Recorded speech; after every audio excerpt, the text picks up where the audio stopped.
This is so serious that school has to be canceled? I think later in the day, after they continue the investigation and vetting, as you heard the chief say, with the FBI, we will make a statement, but not at this time. Was it a broad threat affecting all the schools, or? It was broad enough. It was not to one school, two schools, or three schools. It was many schools, not specifically identified, but there were many schools. That's the reason I took the action that I did. The chief called it an electronic threat. What does that mean? It was a message. Mr. Cortines, was there any threat made to buses? We know all the buses were returned to the yards this morning. What did you say to that? There was not threat made to buses. The reason they were returned is because we're not picking up students. It was to students at schools.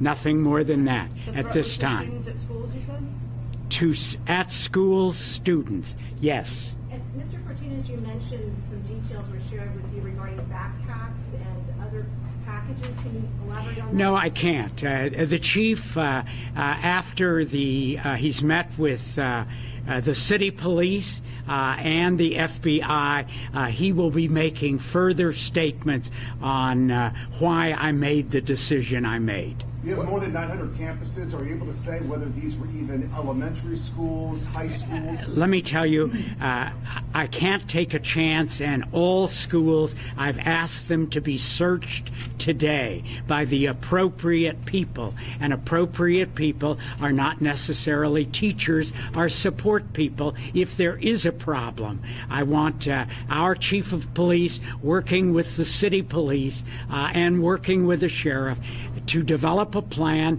We have 6 districts to work systematically through every one of those schools. Some of them are very large schools. Some of them are schools with 3 and 4 rooms to them. But I want every school, every early education center, every adult school, I want them searched and a report made to me and to the Board of Education that it is safe. Many faculty members arrive early, well before 7 a.m. Are all campuses then being evacuated for anyone that was on campus? They have been told to go home.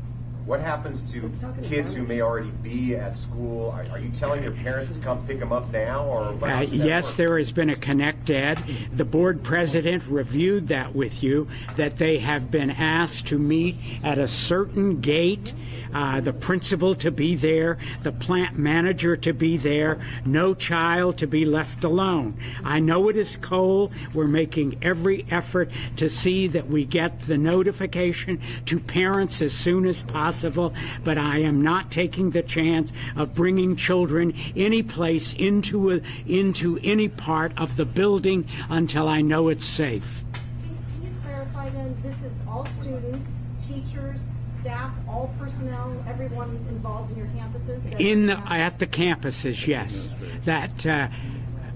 That is what I've done, yes. Incorporates everyone? Yes. Can you give us a little context? I know you can't go into the specific threat, but a little context for our parents at home. How many threats does the school district get? How rare is it to get a threat like this? This is a rare threat. We get threats all the time. Yeah, what I want to ask you, Danny, why was this one? Finish it. Go ahead. I'm just curious about this one in particular, why you got this kind of response. I think the circumstances in a neighboring San Bernardino, I think what has happened in the nation, I think what happened internationally, I, as superintendent, am not going to take the chance with the life of a student.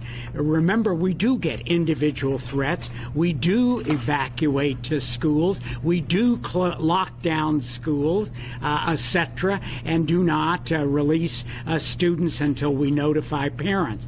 So what we are doing today is no different than what we always do, except this, we are doing this in a mass way. You mentioned Okay. this earlier. We know it's early, but at this point, for people who are watching right now, I know there's an update going to come later today, but where do we stand for even tomorrow? I have no comment on that. I've told you that I will release a statement before the end of the day.